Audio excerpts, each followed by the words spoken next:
great old Malka, I beg of you, please pass on your great knowledge unto me. Please, it's all I have left. It's my last option. Please, great Alright, girl. What gender are you? I'm not sure. I can't tell. I'm a girl. Okay. Sorry, the HD recording is not up to scratch at the moment. Besides the point. I know. I will grant you my knowledge if you buy me a shrubbery.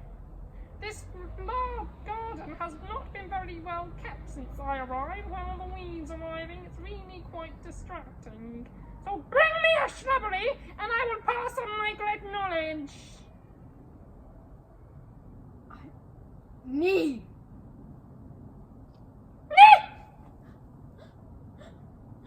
Then you will die alone in my very garden of death. Please, great Malka. Please. Alright, I have had a change of heart. I shall indeed pass on my knowledge. Oh, great Malka, thank you, thank you. By farting in your general direction.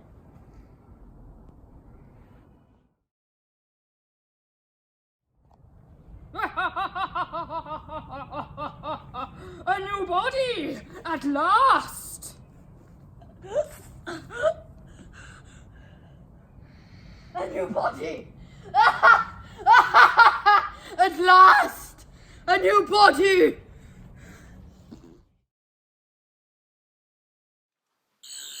My boy. Hello and welcome back to another video today on my channel Whovian Espresso. Today we are continuing with our season 18 reviews. I've sort of changed the backdrop. I thought this is a bit more convenient. It's also a bit more comfy on my end. I know you don't see that, but it's easier for me to film here, so we're going to film here. Today we're continuing with our season 18 reviews with the Keeper of Traken review. This is the penultimate story of season 18. We're getting towards the end, and I think I might batch record these last two reviews just because it'll be easier. So if that's why I don't look visually different, then I don't really know anyone who would probably pay attention to that. But hey, well, but yeah, hopefully that means these two videos are up before I go away. I'm also planning some videos to upload while I'm away, depending on how easy it is to upload while I'm away, but I thought I'd just let you know that before we go into this main review. So let's get on with the video itself. So to start off with The Keeper of Traken, how I structure these reviews is I talk about the good parts of this story and then the bad parts. But to start off with, I want to start off by talking how very Shakespearean this story feels, like in its set design and costume design. It has those theatrical qualities of a sort of Shakespeare production, and I guess it's a sort of very Shakespearean type story as well, like the story of infiltration of like a sort of monarchy. It sort of has elements of sort of Macbeth and Hamlet, I guess. So it's very Shakespearean in that sense, as well as the set design and costumes, which I thought worked very well with this story's advantages, because it almost feels like a historical, but at the same time isn't a historical. So it works very well because the BBC is very well known for being able to pull off historicals effectively, and I think it does work because you can claim that it's also in a way that Traken may have influenced Shakespearean culture as a whole because it's a sci-fi show, and of course aliens would have probably come to Earth in that time period at some point. So I think the keeper, the idea of the keeper is a tragic but interesting fate because it means you've got control of basically this huge planet, control of the power of this planet, but it also means you're separated from your family, which I mean, for the character of, what's his name, Tremas in the story, I think it would have been tragic for him to become the Keeper of Traken because it means he wouldn't have been able to be with his daughter or his wife, which I guess would be quite tragic in a sense. So I guess it depends who you are really. If you've got a family or someone to go back to, then it is quite a tragic yet I guess quite an exciting, interesting fate, I guess. So I thought that was quite an interesting concept. Obviously, something happens to Tremas at the end, which means it probably wouldn't have made much difference. In fact, I think he'd probably rather become Keeper of Traken than become the Master. But hey ho. I guess the plot was very satisfactory.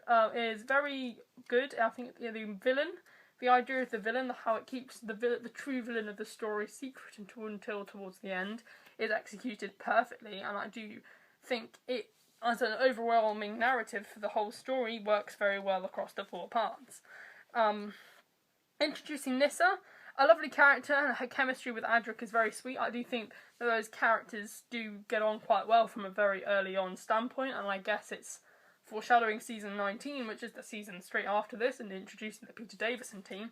Although I will say I do think that these characters always feel sort of out of place in my heart, and particularly in these stories, as it doesn't really feel like they are truly companions in their own right, particularly Nissa in this story, who feels more like a side character. I guess that's because they didn't really initially plan for her to be a companion, but I think it worked quite well in terms of introducing her. It gives her a backstory, and it means that she's sort of a surprise when she returns, even though it doesn't really make much sense in Logopolis, as we'll get on to when I review it, and when I finish this review, presumably.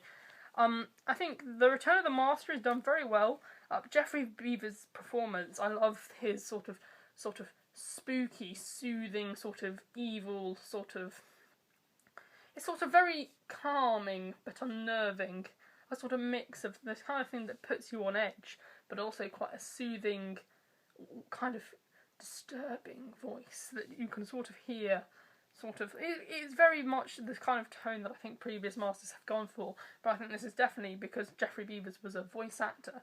I think he definitely effectively does it much better here than previous master incarnations, because it's what it's known for, it's what he does. And I think his performance when he's actually revealed to be the Crispy Master is quite good as well. Although I do think a bit of the magic is sort of lost. Maybe it could have worked better if he'd just appeared at the end, maybe, and didn't show him. But then there's that standoff with the 4th Doctor as well, which I think works very well. I think overall Geoffrey Beevers did do a very good job as the Master, and I wish he had stayed on a bit more, or perhaps even appeared in The Deadly Assassin. Would have probably worked better, because he was definitely an upgrade from that particular performance. As I said before, the set design with the whole Shakespearean aspect was exquisite. I really liked it. It really worked. I thought the supporting cast throughout the story of people playing what's his name? Tremas's wife was very good. I thought they worked well, and the other consults were very good, and the person that Nissa bribes, I can't remember his name, Neiman, who is very funny because Nissa bribes him with sort of money and sort of to get him to do what she wants him to do throughout the entire story. And obviously when the Master gains control, he's rather foolishly supports the Melka. I thought the Melka was quite an interesting concept. The whole idea of Traken itself I thought was quite an interesting concept, because it's a planet that's initially peaceful, and the idea of Melka being evil and sort of infiltrating that peacefulness, and how, I guess you could say it's sort of a metaphor for saying how happiness, while it's pure, it can sustain the world, and people being tremendously nice can be a sort of way of sustaining your planet. Then there's always the evil that sort of tears around the world. I guess you could say it was a metaphor for war, I guess you could say. How the Melka is like a dictator sort of coming up to power and destroying the planet and leaving, like in Second World War, Hitler rising to power, and obviously the mass devastation he causes could be sort of metaphor in that respect for the mass devastation that the Melka causes, although metaphorical by raising weeds and so on. His power towards the end of the story is very dictator-like, and I thought it was quite an interesting concept, and I think it worked quite well, actually. I think the whole idea was well executed. I think Tom Baker gives quite a good performance, although I think he knows at this point that he's leaving, so I guess he's putting in less effort than normal. But I do think he interacts quite well with everyone, and I think he does make an effort, although it kind of seems out of place with Anthony Ainley. I think he does make an effort with him, and I do think they work very well together. And And obviously it sets up the next story, Logopolis, very well, because obviously it introduces Nyssa, it introduces the Master, and the whole idea of him wanting to bring about the end of the universe, and it effectively, as I said, reintroduces the Master very well. And a storyline that makes sense, I guess, concluding the whole idea of the Master's at its end of his regenerations, and obviously he needs a new body. And with that famous line, a new body at last, of course. I think that was quite a good thing. Anthony Ainley, I thought it was a bit odd, him playing a nice guy throughout the entire story and being on the good team, but I think he did give a good performance overall. What else is there? The Melka design was quite good, actually. I was quite impressed with that. It looked very uncomfortable. I've seen pictures of the guy in the Melka suit was struggling. So, but it has to be said, his pain was worth it because it did give a very good effect. Sorry, my bed sort of made a weird noise like that, or was it me blowing a raspberry? One of the two. But yeah. So moving on to the band now, as we do with these videos. There were a couple of things that I didn't think worked particularly well in this story. I think Adric and Nyssa, as I mentioned before, I think they work very well together, but they are sort of sidelined, sort of allocated mainly for setting up season 19 in this story. I think Adric was mainly there just to set up the new era that John Nathan Turner was making, obviously. I think K9 in particular is deeply missed. I don't miss Romana as much as I thought I would, because I do like Romana too, but I think I miss K9 more. I thought he could have brought some nice little moments to this story, I think. It's all about the little moments with K9. I think as long as you don't overuse, and there are a couple of cases where they do overuse K9, but as long as you don't overuse him, I think he can bring quite good comical relief. I know he's kind of a thing of the sort of era that came before, but I think he can complement the story quite well. So he was quite deeply missed in that sense. There is a certain feel of sameness, like the Doctor is framed and so is his companion, and they're running between getting caught by the people who framed him and they don't really understand or anything, which is sort of an overused trope in terms of Doctor Who at the moment. I think it's getting a bit old at this point. So yeah, it's a bit old, but I think that they're the only three main points that I can really make against this story. So I do think, in conclusion, that it's a very good overall. It's a pretty standard classic Who adventure. Although it feels quite more like a turning point from the season 18 sort of idea of the more serious sternness, which sort of carries into season 19. But as I said before, I think there will never be another series like season 18. It's such an oddity in the Doctor Who universe, and particularly in classic Who, because obviously it's essentially a reboot, but with the same cast and the same sort of crew, and trying to completely rebrand a show with a cast that's about to die, I say die as in be removed in order for the full reboot to take place the following year. So in this sense, we're moving on from the idea of the season 18 sort of idea, which I think was executed mainly in the Space Trilogy very well, although I do think it was quite good at the start. I thought it worked very well in terms of storytelling, although it did get off to a bit of an off start with the Leisure Hive. I'm not a particular fan of that one if I think about it really, but I do think that this feels more like it's phasing into season 19 as you introduce Nyssa and setting up the Anthony Ainley Master, who was obviously a key part of the 19th season and beyond in terms of the Peter Davison era. I think he appeared quite a few times over that era, and obviously beyond into the 6th and 7th Doctor eras. So it does feel more like it's setting up what's to come in this particular story, obviously setting up Logopolis as well. So it does feel a bit like fill-up, but I do think it works. It has some great whodunit qualities. However, elements of past episodes are missed, such as K9.